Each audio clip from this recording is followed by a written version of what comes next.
Okay, look, today we're basically just going through major scales. We want to know what a major scale is and how to build one, and what have they got in common with each other. So a little bit of theory to help us memorise a lot of music. I'm Breen and I work in the music department at City Lit. I mostly teach music history and music theory.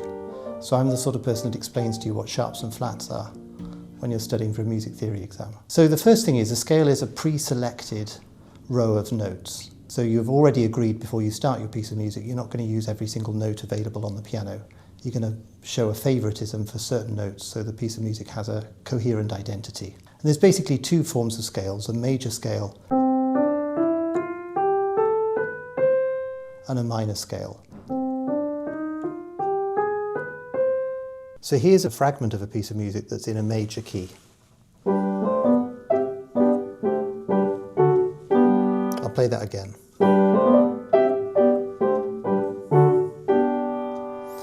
Now, it's useful to know it's in a major key because that means if a soprano or someone comes along and says, "Can I have it a bit lower?" I know how to move it down the piano somewhere else. Or even lower.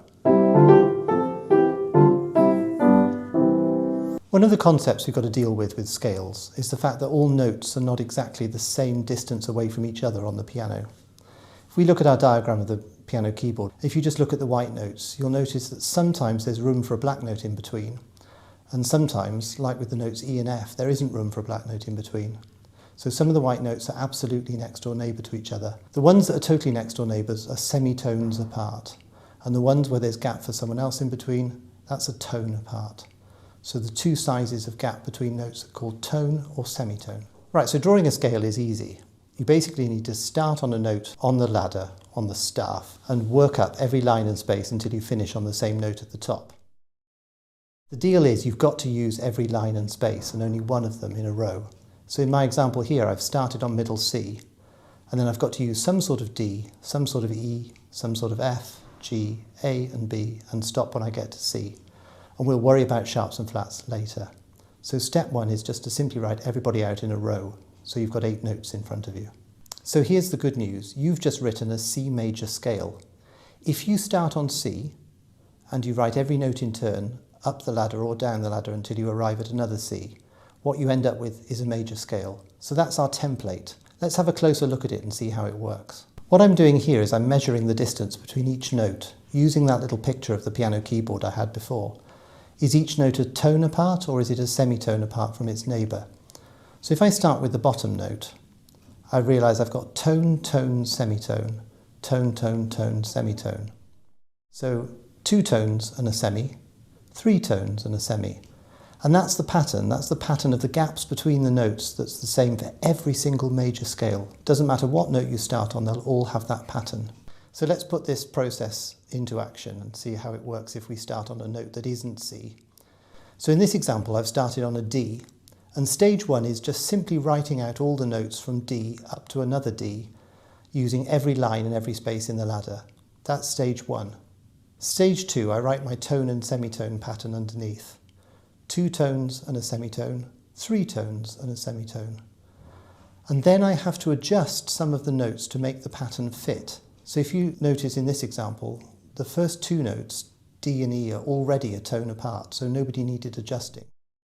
But E and F, they're a semitone apart, and I need them to be a tone apart. So the way to fix that problem is to raise F by a semitone and use a sharp sign. And therefore I've got the right size gap. And I go on in this way until I reach the top of the ladder with the next D, and I realise I've used 2 sharps, an F sharp and a C sharp, to make my pattern fit. Now the easy thing about major scales is it's always going to be the F sharp and the C sharp combination if I start on a D. So we call that the key signature of D major, because basically I use all the white notes, but I have 2 black note substitutions in D major, F sharp and C sharp. What I can do is instead of every F writing a sharp sign next to it and every C writing a sharp sign next to it, I can just put them at the beginning of the ladder, switch them on automatically and say, right, for this piece of music, F sharps and C sharps are in operation for the whole piece. Just remember that. Now on the piano, let's play those 2 scales, and you'll see I do all the notes in a row with no black notes for C major.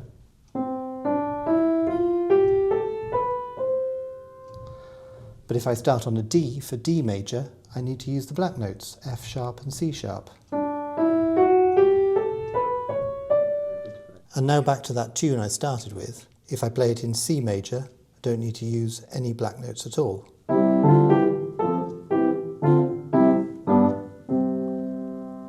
But if that's a bit low and I want to start it one note higher on a D, I know the combination to choose is F sharp and C sharp.